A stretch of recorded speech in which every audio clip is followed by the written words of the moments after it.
오늘 우리에게 주시는 하나님의 말씀 보겠습니다. 말씀은 열왕기상 21장 17절에서 22절입니다. 우리가 다 같이 한 목소리로 말씀을 봉독하도록 하겠습니다.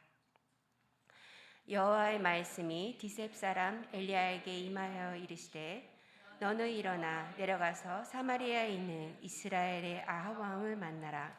그가 나봇의 포도원을 차지하러 그대로 내려갔나니 너는 그에게 말하여 이르기를 여호와의 말씀이 내가 죽이고 또 빼앗으나고 하셨다 하고 또 그에게 이르기를 여호와의 말씀이 개들이 나봇의 피를 핥은 곳에서 개들이 내 피 곧 내 몸의 피도 핥으리라 하였다 하라. 아합이 엘리야에게 이르되 내 대적자여 내가 나를 찾았느냐 대답하되 내가 찾았노라. 내가 내 자신을 팔아 여호와 보시기에 악을 행하였으므로 여호와의 말씀이 내가 재앙을 내게 내려 너를 쓸어버리되 내게 속한 남자는 이스라엘 가운데 매인자나 노인자를 다 멸할 것이요 또 내 집이 느밧의 아들 여로보암의 집처럼 되게 하고 아히야의 아들 바하사의 집처럼 되게 하리니 이는 내가 나를 노하게 하고 이스라엘이 범죄하게 할 까닭이니라 하셨고. 아멘. 이 시간에 신승미 전도사님께서 아합과 나봇의 포도원이라는 제목으로 말씀 전해주시겠습니다. 오늘은 엘리야 9번째 말씀 시간입니다. 북이스라엘의 왕이었던 아합은 이스라엘의 왕으로서 아주 훌륭하고 화려한 궁전과 뿐만 아니라 거대하고 광활한 사유지를 소유하고 있었습니다. 그럼에도 불구하고 아합 왕은 탐나는 땅이 하나 있었는데 그것은 바로 그의 겨울 궁전 근처에 있던 나봇의 아름다운 포도밭이었습니다. 그는 그 밭을 너무나 갖고 싶었기 때문에 하루는 나봇에게 찾아가 이렇게 말을 합니다. 열왕기상 21장 2절 말씀입니다. 시작. 아합이 나봇에게 말하여 이르되 내 포도원이 내 왕궁 곁에 가까이 있으니 내게 주어 채소밭을 삼게 하라. 내가 그 대신에 그보다 더 아름다운 포도원을 내게 줄 것이요 만일 내가 좋게 여기면 그 값을 돈으로 내게 주리라. 자, 이런 왕의 아주 좋은 조건의 요청에도 불구하고 나봇은 하나님의 율법을 근거하여 왕의 요구를 거절하게 됩니다. 그 말씀이 3절에 나옵니다. 열왕기상 21장 3절 함께 읽겠습니다. 시작. 나봇이 아합에게 말하되 내 조상의 유산을 왕에게 주기를 여호와께서 금하실지로다 하니. 자, 나봇은요 자신의 포도원을 왕에게 넘길 수 없는 그 이유에 대한 근거를 뭐를 들어서 이야기를 하셨냐면 하나님의 율법을 근거하여 나는 당신에게 이것을 줄 수 없습니다 라고 그렇게 말을 합니다. 자, 나봇의 거절에는 유대인들이 갖고 있는 토지와 상속과 희년에 대한 신앙이 담겨 있는 것을 확인할 수 있습니다. 레위기 25장 23절 말씀에 의하면 모든 땅은 인간의 것이 아니라 하나님의 소유라고 말씀하고 계십니다. 레위기 25장 23절 말씀을 쉬운 성경으로 함께 보도록 하겠습니다. 시작. 땅은 원래 나의 것이므로 너희는 땅을 아주 팔지는 못할 것이다. 너희는 내 땅에서 잠시 동안 사는 외국인이요 나그네일 뿐이다. 아멘. 이 말씀을 보고 확인할 수 있는 것은 무엇이냐? 이 지구상에 있는 모든 땅은 인간의 소유의 이름으로 된 것이 아니라 바로 하나님의 창조로 된 하나님의 것이라는 것입니다. 그러므로 우리는 토지에 대하여도 우리의 이름으로 있다 할지라도 선한 청지기의 자세를 행해야 한다는 것을 알 수 있습니다. 실제로 나봇의 포도원은 그의 조상들이 가나안 땅을 처음 입성했던 여호수아 때부터 유산으로 대대로 내려왔던 그런 땅이었습니다. 하나님은 이스라엘의 12지파에게 그 가나안 땅에 들어가자마자 어떻게 하셨냐면 12지파에게 제비 뽑기를 하게 했습니다. 그래서 하나님의 뜻에 의하여 제비 뽑기가 된 그 땅을 각 지파 12지파에게 나누어 주셨고 그 지파에게 나누어진 땅을 토지 거래하는 것을 단기적인 토지 거래는 허용하셨지만 장기적인 영구적인 토지 거래는 하나님이 금하시는 것을 볼 수 있습니다. 영구적인 토지 거래란 땅에 대한 소유권을 완전히 넘기는 것을 뜻합니다. 성경에는요, 임대라는 단어 자체가 없습니다. 그래서 우리가 성경을 보면 누가 누구에게 땅을 팔았다라고 이야기할 때는요, 우리는 그냥 팔았다라고 생각하는데 아닙니다. 그것은 정해진 기간 동안 임대를 주었다라고 그렇게 해석을 해야 하는 것입니다. 즉, 각 가족에게 할당된 토지 사용권이나 기업을 한시적으로 넘겨주는 것이기에 매매가 아니라 이거는 렌트라고 보셔야 하는 것입니다. 민수기 36장 7절 말씀을 함께 보도록 하겠습니다. 시작. 그리하면 이스라엘 자손의 기업이 이 지파에서 저 지파로 옮기지 않고 이스라엘 자손이 다 각기 조상 지파의 기업을 지킬 것이니라 하셨나니. 자, 이 말씀이 무슨 뜻이냐면 이미 여호수아 때부터 각 지파와 각 가문에 허락하신 그 땅은 절대로 소유권을 다른 지파에게 넘겨줘서는 안 된다라는 것이에요. 하지만 이럴 수는 있겠죠. 만약에 빚을 졌어요. 내가 누군가에게 빚을 졌어요. 그래서 그 빚을 갚을 길이 없을 때 10년이면 10년, 20년이면 20년 동안 그 사람에게 그 소유권을 넘겨줄 수는 있다는 것입니다. 자, 이것을 더 잘 이해하기 위해서 우리는 안식년과 희년법에 대해서 더 잘 배워야 하는 것입니다. 희년이라는 것은 무엇이냐면 매 50년마다 돌아오는 해방과 그리고 회복의 해를 말하는 것입니다. 50년이 되면, 그러니까 여러분 7년에 한 번씩이 안식년이라는 건 아시죠? 자, 이 7년에 한 번 쉬고는 안식년이 7번이 돌아가요. 그럼 7, 7에 49, 49년이 됩니다. 이 49년이 되고 그 다음 해가 된 50년째가 바로 무엇이냐? 희년이라는 것입니다. 자, 이 희년이 되면요, 어떤 일이 일어나야 되냐면 바로 해방이 일어나고 회복이 일어나는 해로서 모든 노예들은 자유를 얻을 수 있습니다. 그리고 빚을 탕감받을 수 있으며 또 모든 소유가 원래의 주인은 누구를 얘기하는 것입니까? 바로 원래 자신의 가문에 하나님이 허락해 주셨던 그 땅, 그 사람에게로 무슨 일이 있어도 다시 원상복구가 된다는 것입니다. 그리고 모든 경작지는 휴경을 하게 됩니다. 이 말씀이 어디에 있냐면 레위기 25장 10절에서 17절을 보면 자세하게 나옵니다. 자, 선지자 이사야는요, 희년을 뭐라고 표현했냐? 은혜의 해, 해방의 해라고 그렇게 선포했습니다. 예수님은요, 자신을 가리켜 참된 자유와 회복을 가져오는 희년이라고 그렇게 말씀해 주셨습니다. 누가복음 4장 18절에서 19절 말씀을 한번 살펴보겠습니다. 시작. 주의 성령이 내게 임하셨으니 이는 가난한 자에게 복음을 전하게 하시려고 내게 기름을 부으시고 나를 보내사 포로된 자에게 자유를, 눈먼 자에게 다시 보게 함을 전파하며 눌린 자를 자유롭게 하고 주의 은혜의 해를 전파하게 하려 하심이라 하였더라. 아멘. 이사야가 선포했고 그리고 예수 그리스도께서 오심이 바로 희년이 선포되었음을 알려주는 거라는 것입니다. 성경은요, 인간의 죄된 속성을 잘 알고 계십니다. 또한 인간의 개인적인 능력의 차이에서도 충분히 이해하고 인정하고 계십니다.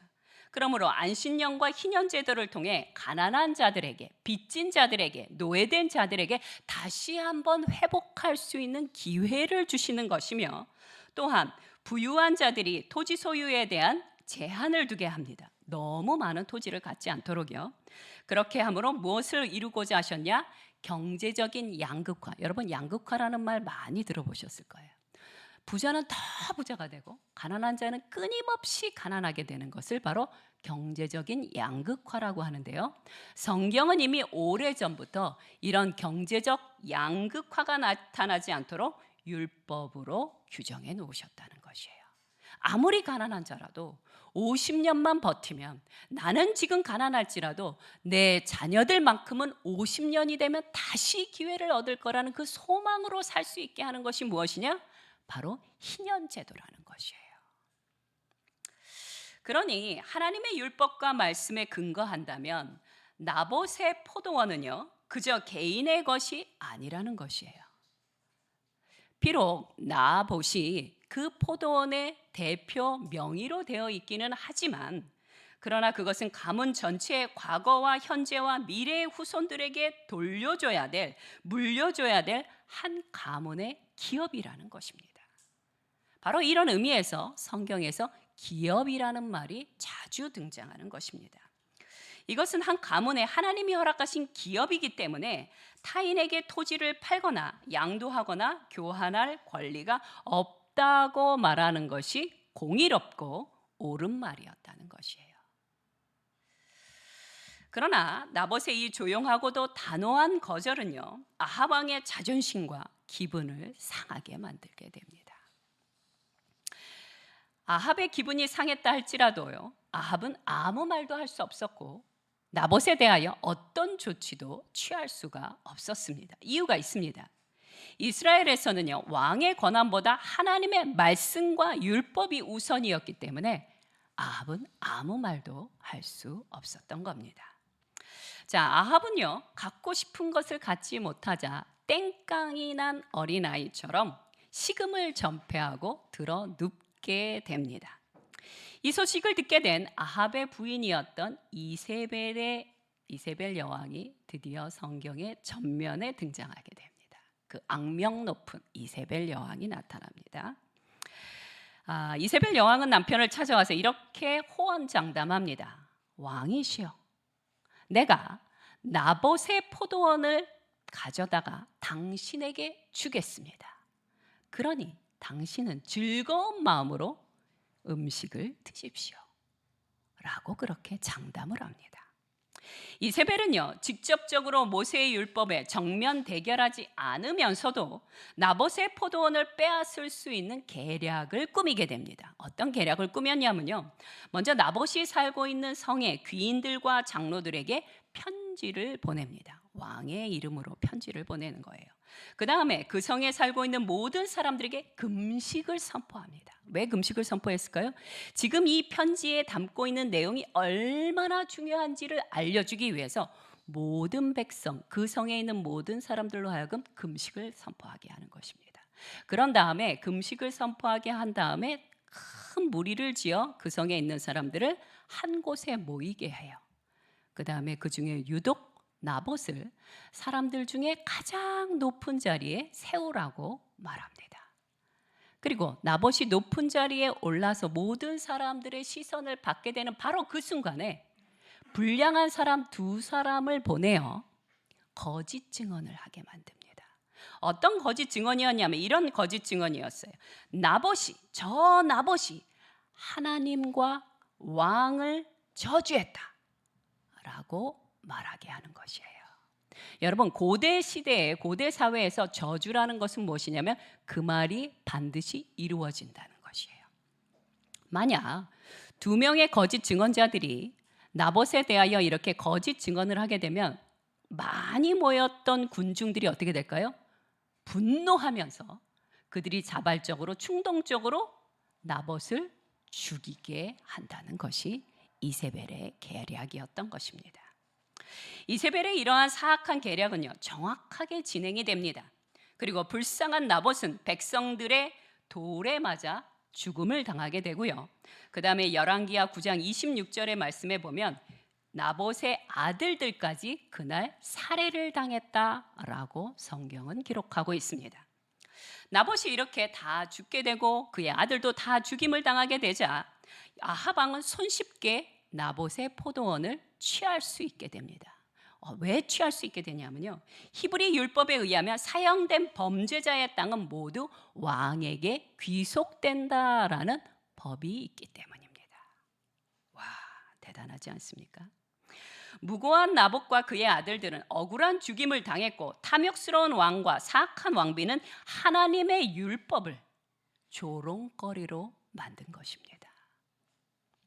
자, 이제 아합이 나봇의 포도원을 차지하기 위해 기쁘고 즐거운 마음으로 나봇의 포도원으로 내려가고 있는 중에 하나님께서 엘리야에게 아합 왕을 만나러 나봇의 포도원으로 내려가라고 명을 하게 됩니다. 우리는 엘리야가 이세벨 여왕을 피해서 멀리 도망갔던 일들을 기억하고 있습니다. 이제 엘리야는요, 하나님의 어떤 명령이라도 실행할 수 있을 만큼 완전하게 회복이 되었습니다. 엘리야는 최고의 권력자인 왕에게 최악의 소식을 전해야 합니다. 어떤 소식이었습니까? 열왕기상 21장 19절 후반절 말씀에 보면 억울하게 죽은 나봇의 피를 핥은 개들이 결국 아합의 피도 핥게 될 거라는 이런 저주의 메시지를 최고의 권력자에게 전해야 하는 것입니다.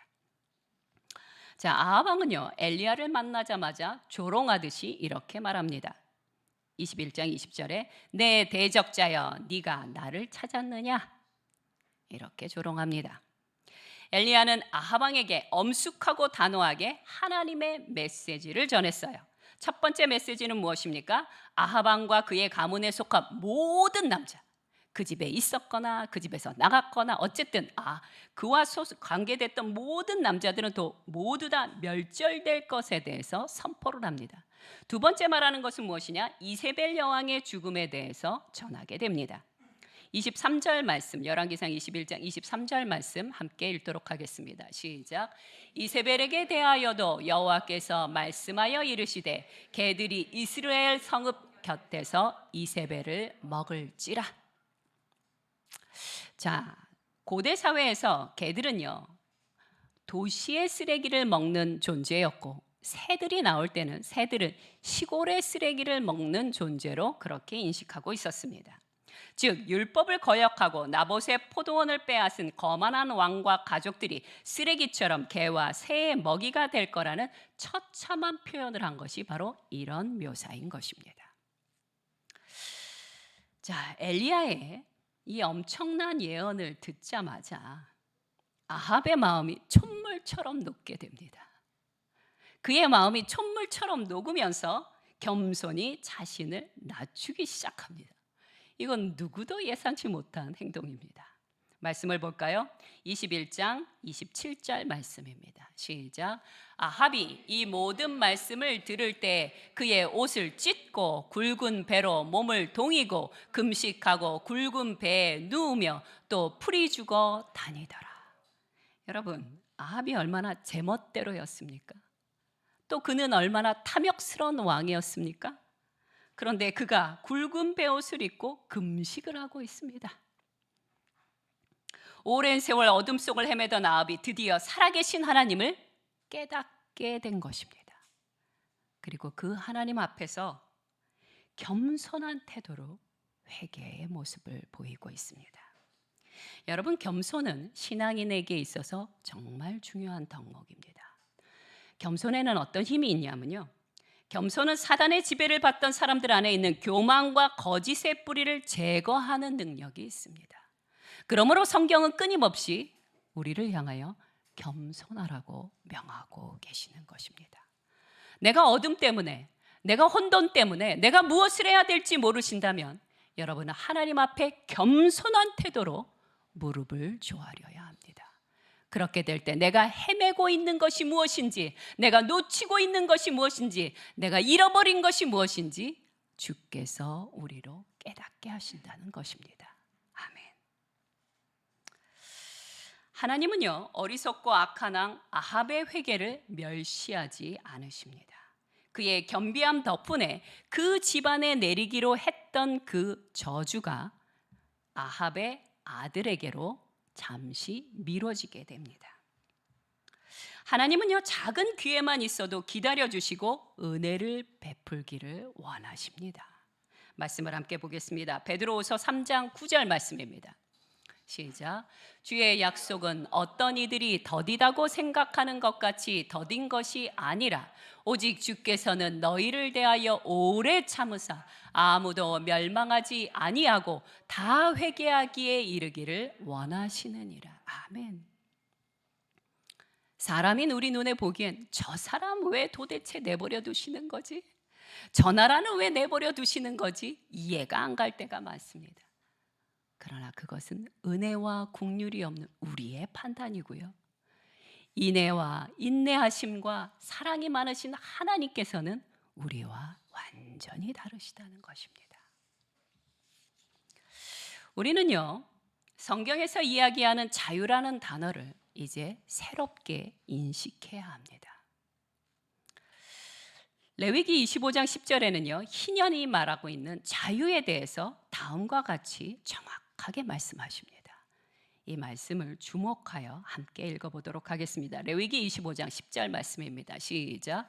너희는 50년째 해를 거룩하게 하여 그 땅에 있는 모든 주민을 위하여 자유를 공포하라.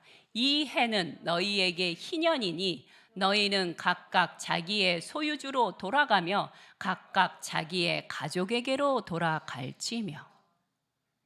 여러분, 성경이 말씀하시는 희년의 자유에 꼭 필요한 것이 있습니다.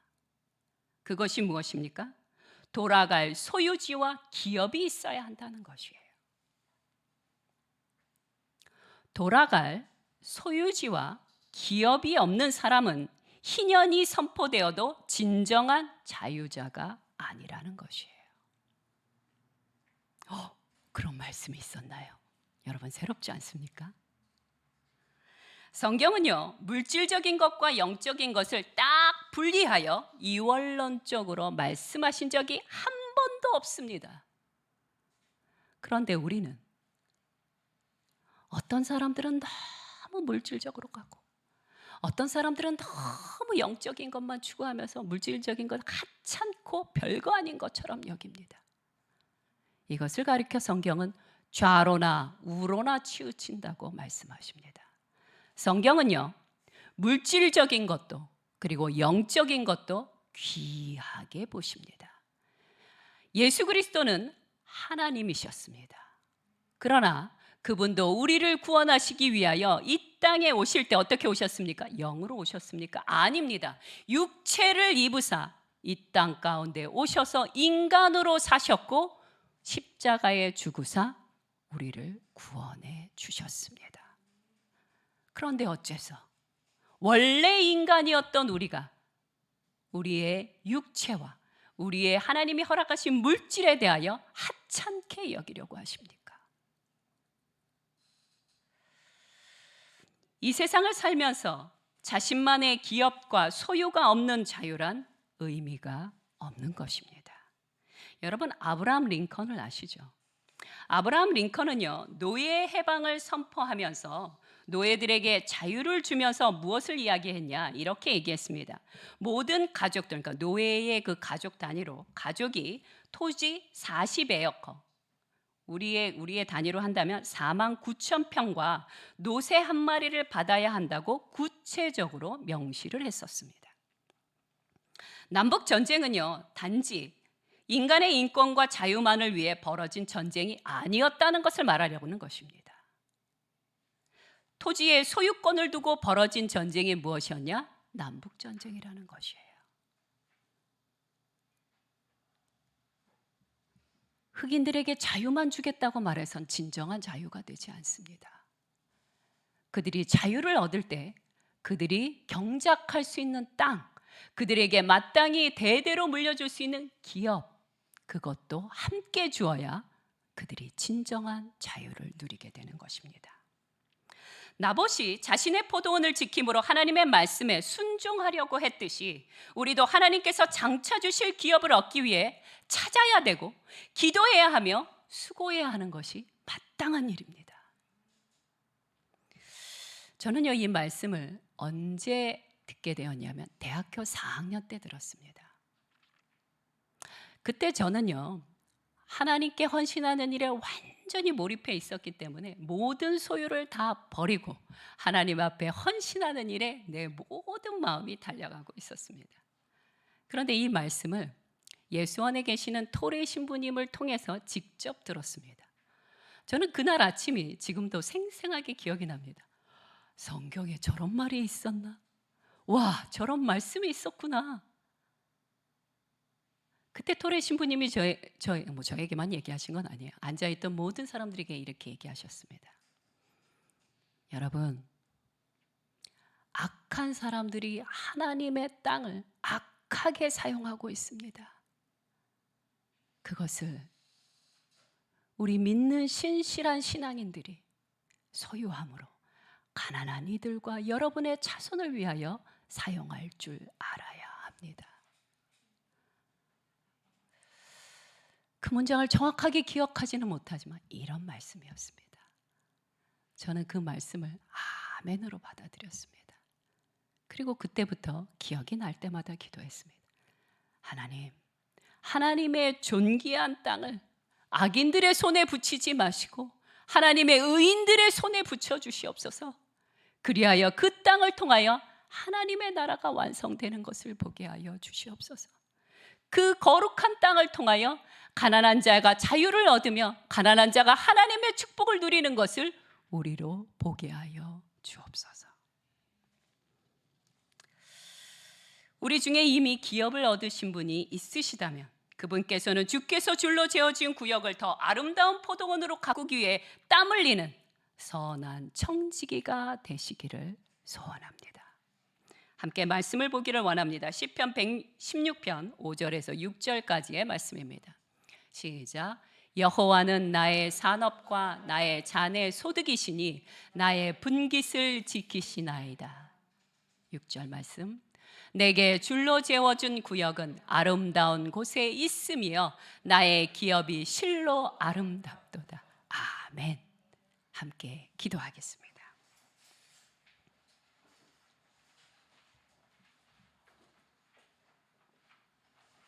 우리의 물질적인 문제는 간절한 기도와 영적 전쟁 없이는 절대로 해결될 수 없습니다. 또한 우리의 영적이고 정서적인 문제 역시 나의 현실과 실제적인 문제들을 하나하나 해결하지 않고는 절대로 풀릴 수가 없습니다.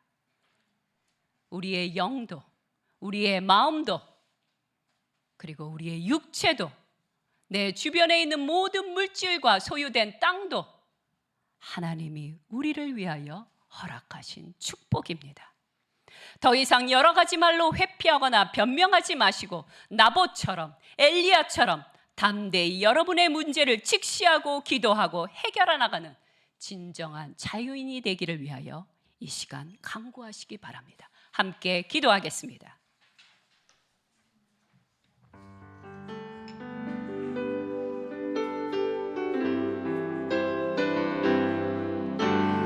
땅 위에 오신 하나님의 본체 십자가에 달리사 우리 죄 사셨네. 하나님이 그를 지극히 높여 모든 이름 위에 뛰어난 이름을 주사 우리 예수 이름 앞에 절하고 모든 입이 주를 치네. 영광 중에 오신 주를 보리라. 성모에 왕께 만세 존귀와 위엄을 찬양해.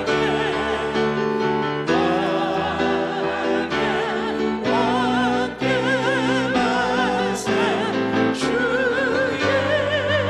예수 하나님. 우리 중에는 그 가문에 어떤 유산도 어떤 영적인 것도 받을 수 없는 분들이 계십니다. 그분들은 아브라함처럼 하나님이 인도하시는 길을 따라가야 합니다. 믿음의 조상이 되어야 하는 것입니다. 그러니 믿음의 조상으로서 그 첫 발을 내디뎌야 되실 분들은 오늘 아버지 앞에 간절히 기도하시기 바랍니다. 하나님 아버지, 내게도 소유지를 허락하여 주시옵소서. 내 가문에 기업이 일어나게 하여 주시옵소서. 그 기업을 통하여 하나님의 나라가 완성되어지는 것을 보게 하여 주시옵소서. 오늘 간절히 주님께 기도하시기 바랍니다. 함께 기도하겠습니다. 아버지, 주님 앞에 간구합니다. 하나님, 유산을 받을 것이 없는, 어떤 기업도 없는, 하나님 참으로 우리의 아무것도 없는 손을 긍휼히 여겨 주시옵소서. 주님의 뜻을 찾으며 주께서 허락하신 내 인생의 길을 걸어가고자 하는 열방교회 모든 성도님들 가운데 기업이 일어나게 하여 주시옵소서. 아무것도 없는 것에서 주께서 허락하시는 하나님 그 기업과 소유가 있는 자가 되게 하여 주시옵소서. 그리하여 하나님께서 선포하신 그 희년의 날을 평생을 통하여 누리고 이웃 가운데 나누어주며 은총을 베푸는 자로 살게 하여 주시옵소서. 주께서 허락하신 그 빛 되신 삶, 주께서 허락하신 소금된 삶을 하나님 온 세상 가운데 드러내며 살아가는 열방교회 성도님들 되게 하여 주시옵소서. 이 일을 위하여 힘써 땀을 흘리는 자 되게 하여 주시옵소서. 부지런히 주님이 허락하신 그 길을 걸어가게 하여 주시옵소서. 주의 말씀에 순종하여 겸손함으로 나아가는 열방교회 모든 성도님들 가운데 심겨지는 모든 씨앗들마다 30배, 60배, 100배의 열매가 일어나게 하여 주시옵소서. 하나님, 그래서 지금의 내게는 아무것도 없을지라도 내 자손의 때에는 하나님의 영광과 주의 높으신 이름들이 하나님 자손들의 이름을 통하여 드높아지게 하여 주시옵소서. 아멘.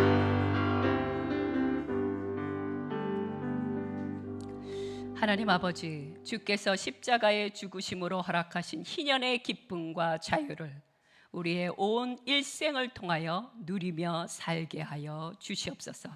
그뿐만 아니라 이 땅에 악하게 사용되고 있는 땅들이 있다면 하나님의 소유여 주의 나라를 위하여 헌신할 수 있는 땅으로 바꾸는 일에 헌신하고 열심을 다하는 열방교회 성도님들 되게 하여 주옵소서. 감사드리며 예수 그리스도의 이름으로 기도드렸나이다. 아멘. 아멘.